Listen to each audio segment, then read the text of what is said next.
Jadi memang waktu di Australia tuh saya sudah punya lah, oh mungkin buka ini bisa jalan gitu, karena belum banyak saingannya toh. Nah untuk awal-awal tuh ya memang berat sih. Yang pertama saya nggak tahu ilmu 3D printing itu dapat dari mana, kan otodidak akhirnya saya cari tahu dari YouTube, terus dari baca-baca forum seperti itu. Saya dulu pertama kali itu begitu datang di Indonesia, mungkin ya saya punya waktu mungkin 2 mingguan lah, 2 minggu itu untuk santai-santai. Terus setelah itu saya harus mikirkan saya harus gimana kan. Akhirnya saya beli mesin. Halo guys, so kali ini aku lagi bareng Angga, dan Angga ini salah satu anak WHV ya yang udah for good, dan kali ini aku bakal tanya-tanya ke Angga gimana perasaannya dia setelah for good. Aku juga bakal tanya pengalamannya dia selama di Australia selama mengikuti working holiday. Halo Angga, apa kabar? Halo, baik. Baik ya? Iya, baik. Oke, langsung aja kita tanyain.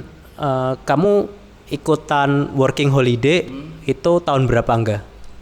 Pertama kali working holiday di Australia itu datang tuh Januari 2017, terus for good-nya 2019 Januari juga.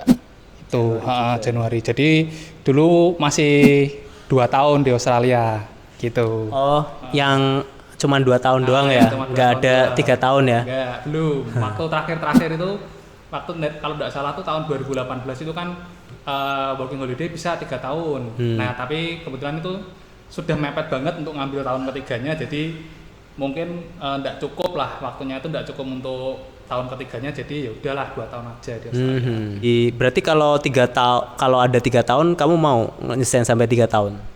Kemungkinan mau sih, tapi karena nggak terjadi, ya udah pulang aja ke Indonesia. Emang waktu itu di Australia sempet kemana aja? Boleh ceritain nggak? Ya boleh. Untuk pertama kali waktu di Australia tuh saya tuh pertama kali datang sama pacar saya dulu, sekarang sudah jadi istri.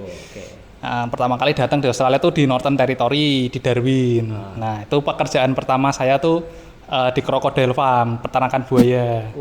Pertama kali di situ kerjanya. Jadi kerjaannya tuh meliputi kayak bersihin kandangnya, kasih makan gitu. Terus kadang juga ditugasin bunuh krokodilnya, itu buayanya itu juga Dibunuh ya? Dibunuh. Itu kan karena kan buaya itu kan sebetulnya yang diambil itu kan kulitnya.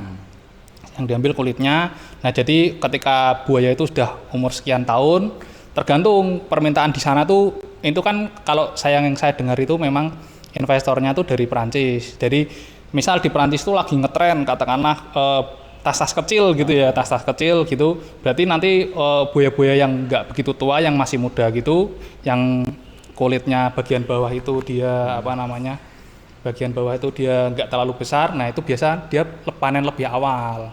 Gitu kecil. Tergantung ngetrennya tuh di sana di Perancis, di negara yang disuplai sama farm itu ngetrennya kayak gimana. Misal ngetrennya buaya-buaya yang kecil, ya nanti yang dipanen yang kecil-kecil. Kalau misal yang dipanen yang besar, nanti mungkin untuk dikirim ke lokal atau dikirim negara-negara yang di sekitarnya gitu. Nah, memang kadang juga kita panen yang besar juga pernah gitu. Malah dibunuh. Jadi proses, ceritain sekalian nih proses bunuhnya. Jadi dulu waktu di Crocodile Farm tuh buaya-buaya yang sudah mungkin masuk masa panen itu tuh nanti ditempatkan di tempat namanya single pen. Single pen tuh jadi satu kandang itu isinya satu buaya. Nah terus Buayanya gede tuh? Ya itu tergantung. Tapi di single pen itu juga single pen tuh ada size-nya, ada yang kecil, ada yang besar. Nah di single pen ini nanti dia tuh di sana tuh tinggal di sana tuh lama lah, pokoknya mungkin lebih dari setahunan gitu. Nah nanti kalau mau panen, single pen tuh nanti dibuka, ada tutupnya gitu toh. Tutupnya tuh modelnya kayak ram-raman besi gitulah, kotak-kotak gitu, terus dibuka. Nah itu yang pertama buayanya di strom dulu. Buayanya di strom, setelah di strom kan buayanya itu kan kayak wego-wego gitu, kayak paralyze gitulah. Nah setelah paralyze terus diangkat,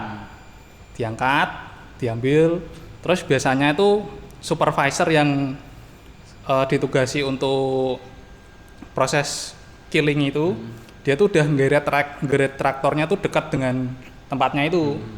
Jadi kita nanti angkat trailer, dan itu nanti ditembaknya di trailernya itu. Diangkat, ditaruh di trailer, ditembak kepalanya. Habis itu dipotong sininya. Biar ini dipotong sini itu untuk memastikan biar buayanya itu mati.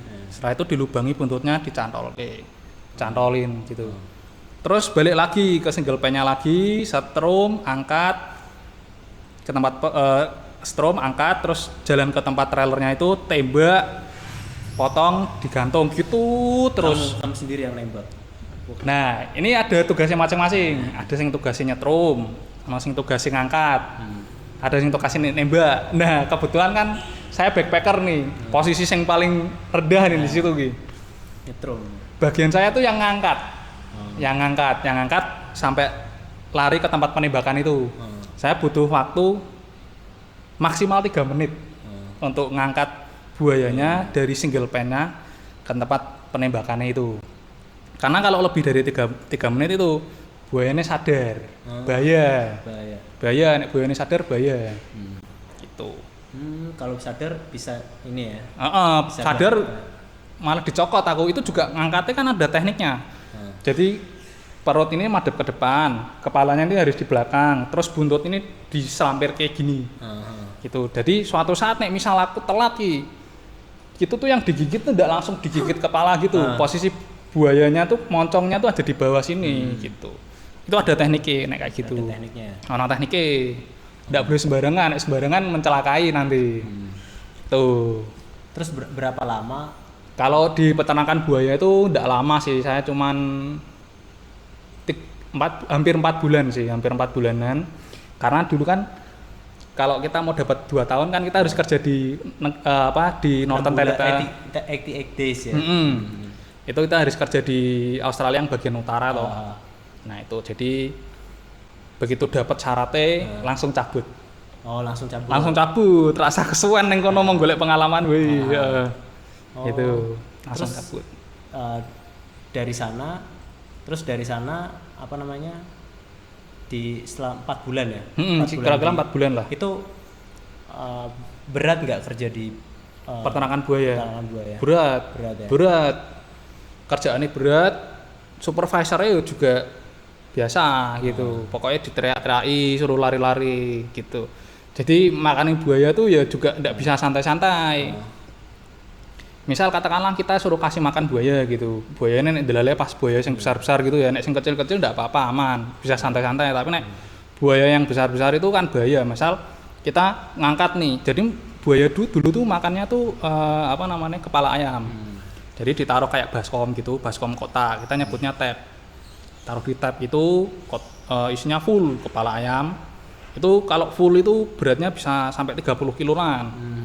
Nah, kita angkat itu 30 kilo kita angkat, terus kita spread lah, kita ecer-ecer di pinggiran. Ada yang namanya feeding area. Jadi buaya itu kan di kolam buaya nih, tengah-tengahnya itu pasti kolam, terus pinggir-pinggirnya ini untuk makan buaya, untuk jalan sekaligus untuk makan buaya gitu.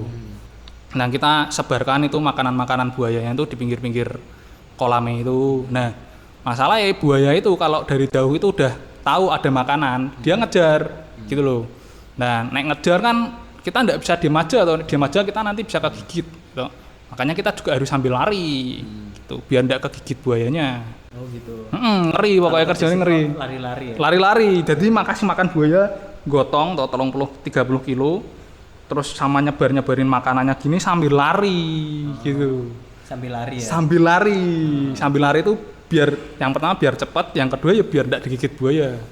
Tuh, tapi biasanya kita tim yang ngasih makan buaya tuh misal 1 orang, terus ada lagi 1 orang tuh di depan itu biasanya pegang skop tuh untuk ngusirin buayanya itu.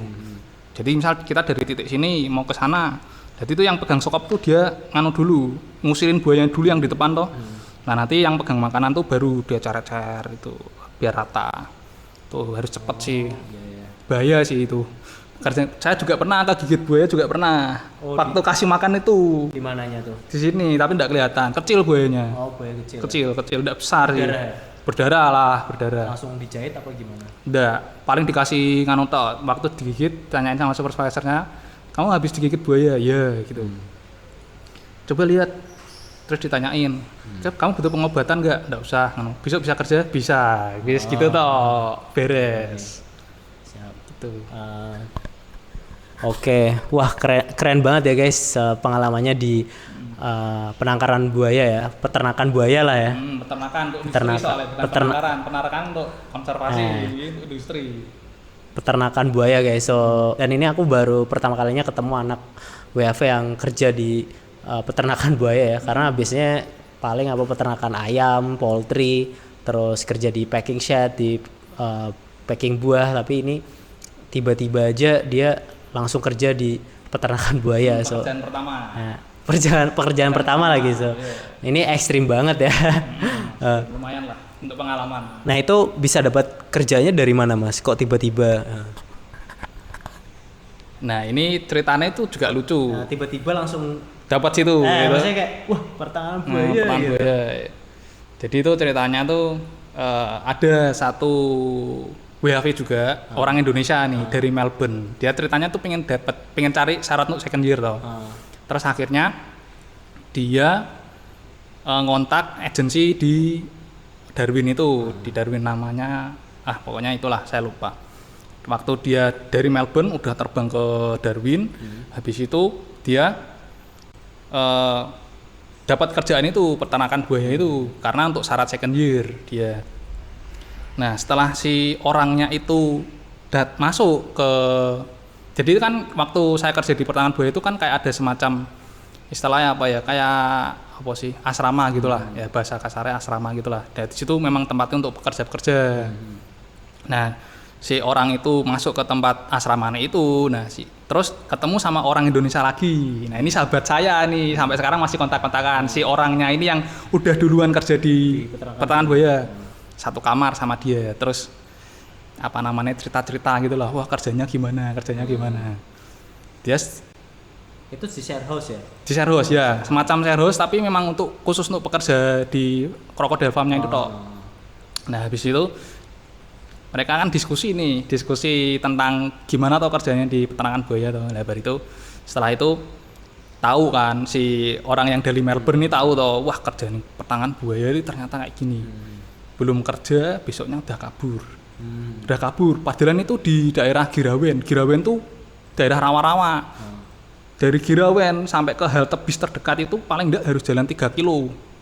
Jadi dia tuh pagi-pagi subuh kabur ke halte bis terus balik. Nah, sebelum si orang yang dari Melbourne ini ke Girawen itu tuh sempat ketemu saya dulu di kos-kosan.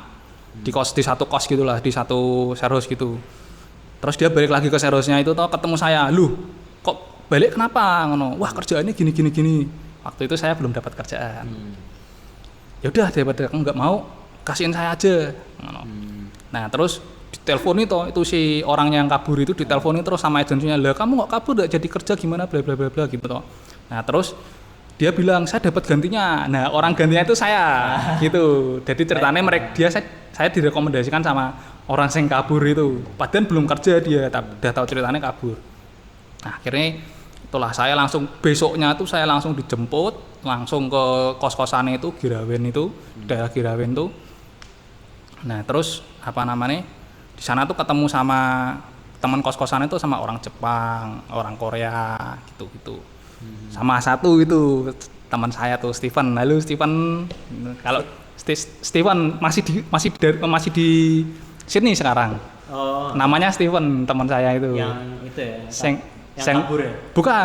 Bukan yang duluan itu. Yang duluan kerja di Crocodile Farm itu. Nah, itu sama Steven itu. Tapi dia sekarang di Sydney. Sekarang di Sydney. Di Sydney. Nah, itu dari roommate saya itu Steven itu. Okay. Keluh kesahnya sama dia. Nah, itulah. Tuh, jadi yang kerja di Crocodile Farm itu di samping orang-orang Korea, Jepang itu juga ada narapidana juga. Oh, gitu. Narapidana ceritanya itu kalau di Australia tuh mungkin narapidana sing kelakuannya baik gitu ya, maksudnya udah mau keluar gitu, dia sebetulnya bisa kerja. Jadi kerjanya ya mungkin mereka enggak punya pilihan atau kerja enggak bisa milih, mungkin kerjasama antara agensi sama lapasnya. Kalau kerja ya di Crocodile Farm, terus kalau udah selesai ya pulang gitu. Temennya juga waktu itu napi-napi juga.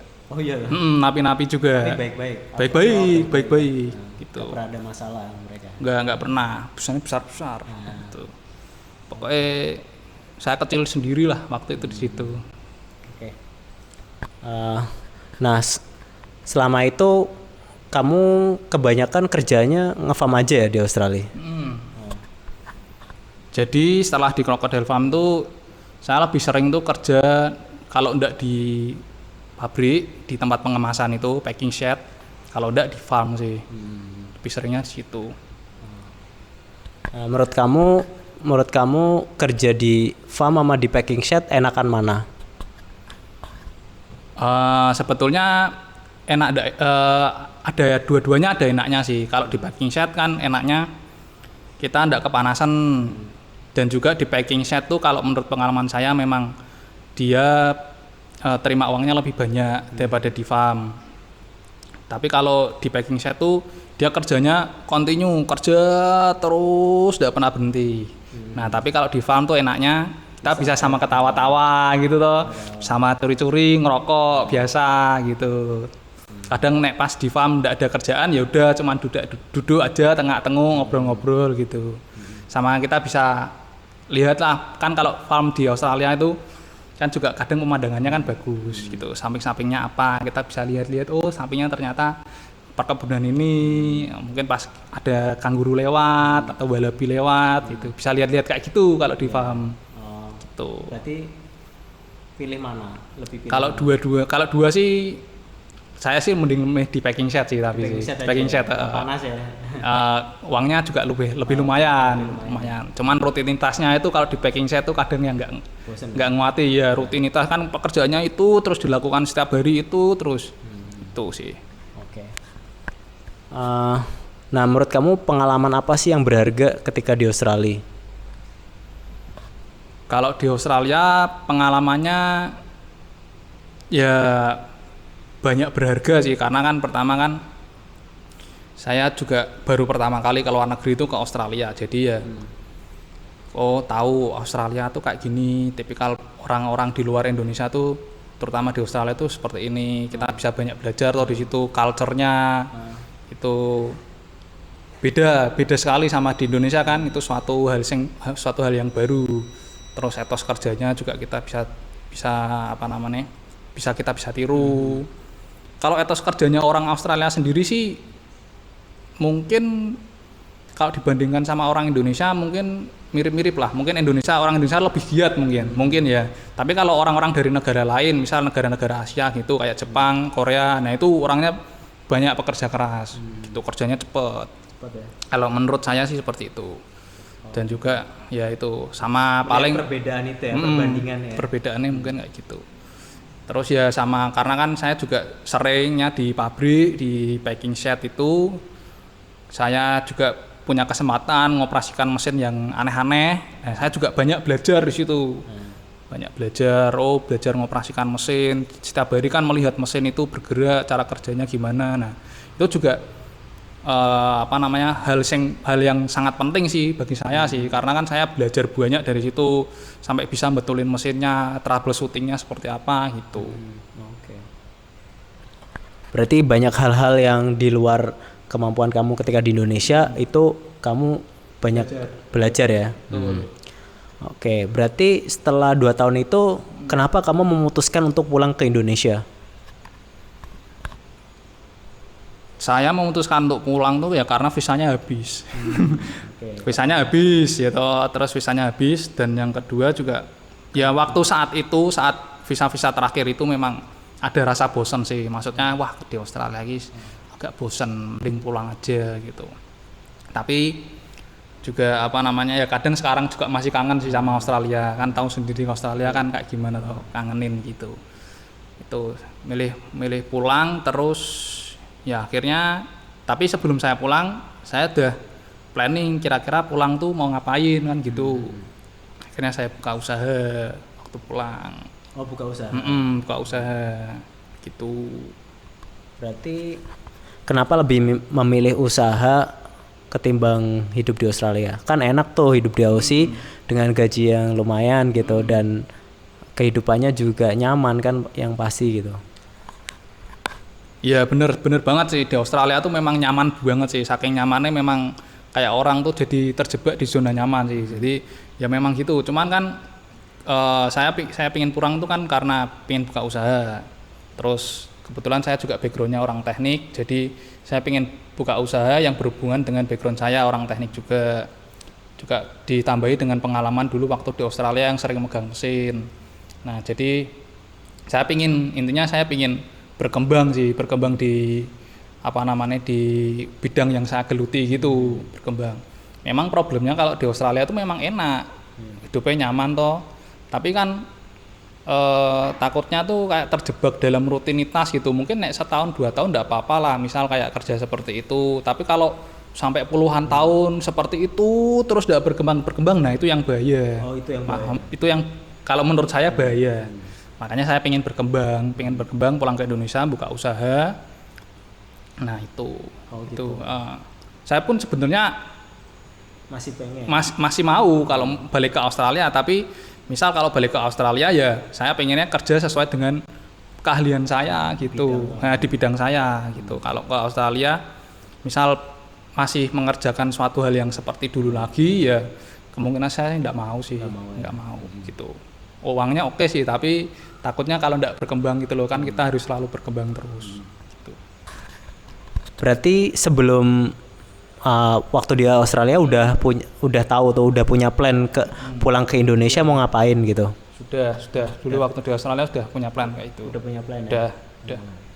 Nah, waktu pulang itu langsung buka dan dan pasti survive dulu ya, maksudnya bertahan dulu. Nah, itu gimana, bisa diceritain nggak buka usaha pas awal-awal pulang ke Indonesia?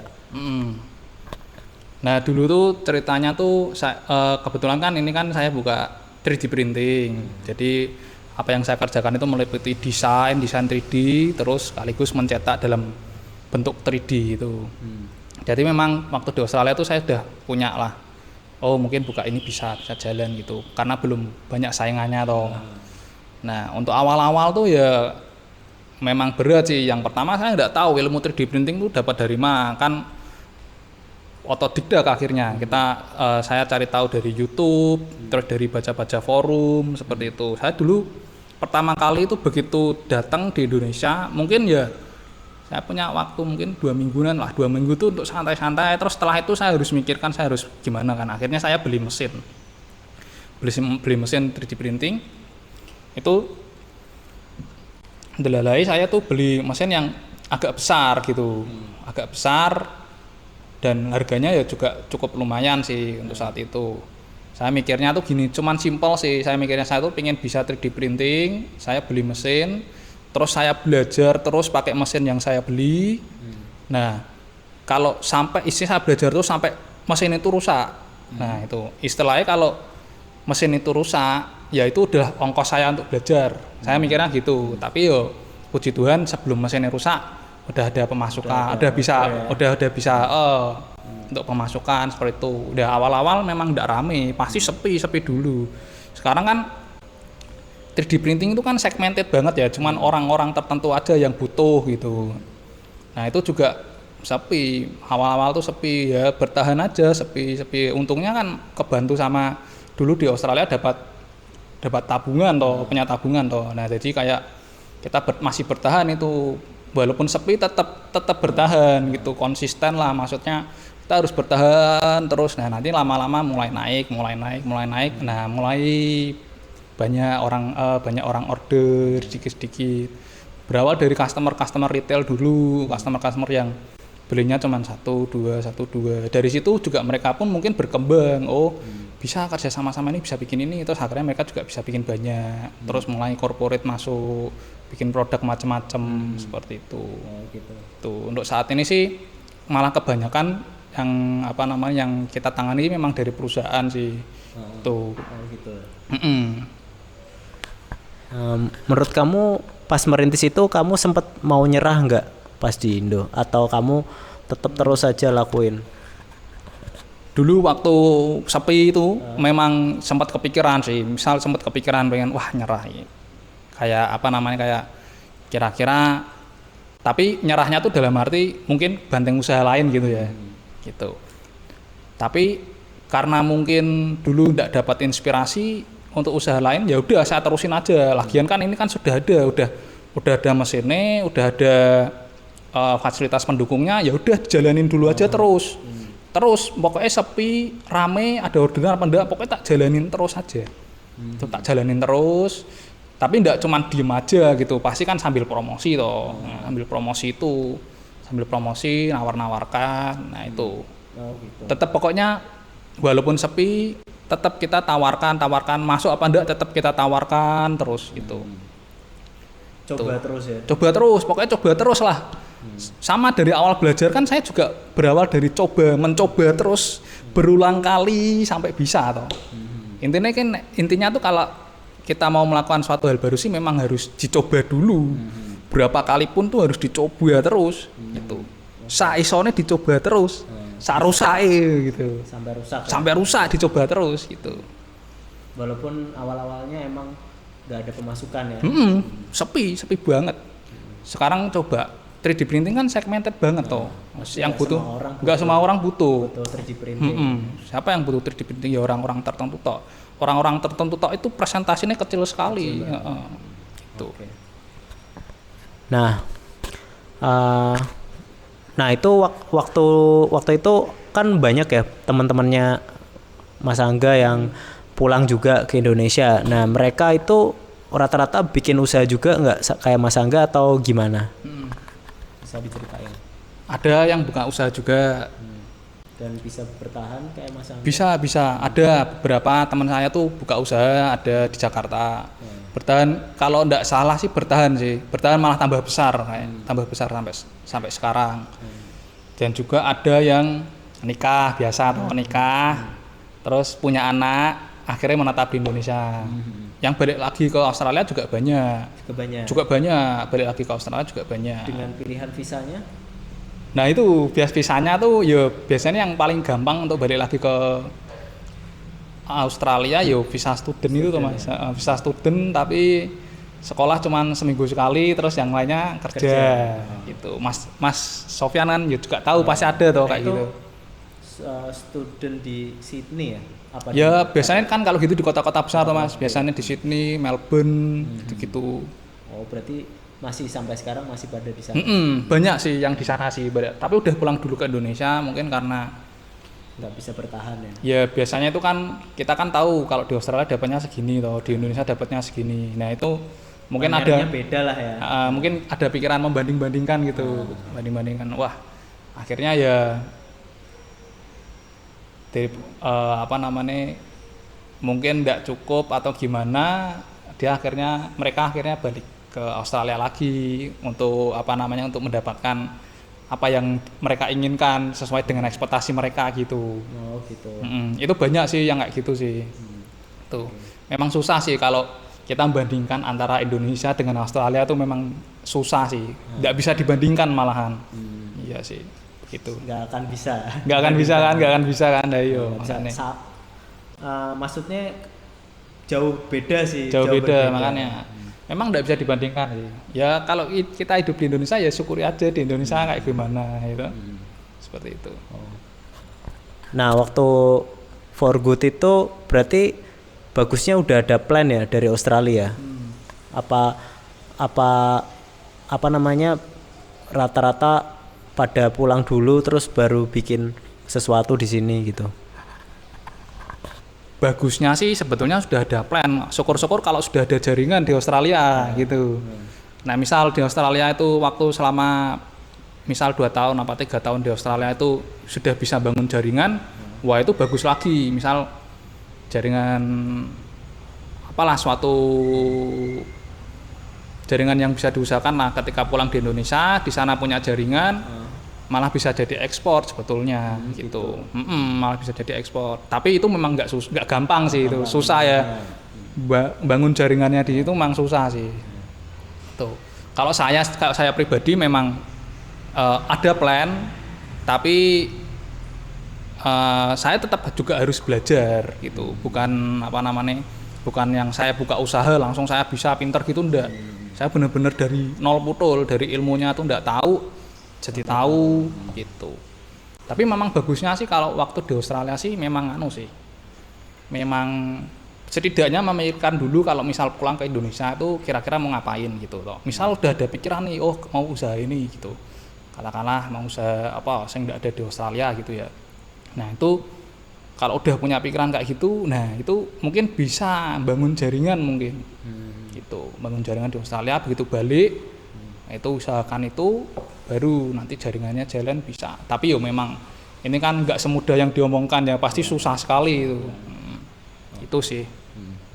Ceritanya menarik banget ya guys. Nih Mas Angga ini setelah merantau ke Australia dan dia bisa survive dan usahanya berkembang gitu, nggak stagnan, dan selama mau mencoba ya, selama mau mencoba dan terus bertahan gitu, terus biar gimana caranya ini bisnisnya bisa bertahan dan jalan ya. Nah, menarik sih ceritanya dari di Australia kerja di farm buaya tadi ya. Nah, Oke guys, mungkin segitu dulu ngobrol-ngobrolnya dengan Mas Angga. So mungkin ada apa 3D printingnya, nama usahanya apa Mas? extrudestudios.id. Oh, extrudestudio.id. Nah, itu ada di Instagram ada. Mungkin kalau teman-teman pengen order 3D printing ya, mungkin bisa kontak langsung sama Mas Angga. Oke, segitu dulu ya guys ngobrol-ngobrolnya. Thank you banget Mas. Ya sama-sama, terima kasih Mas Sofyan. Oke, see you.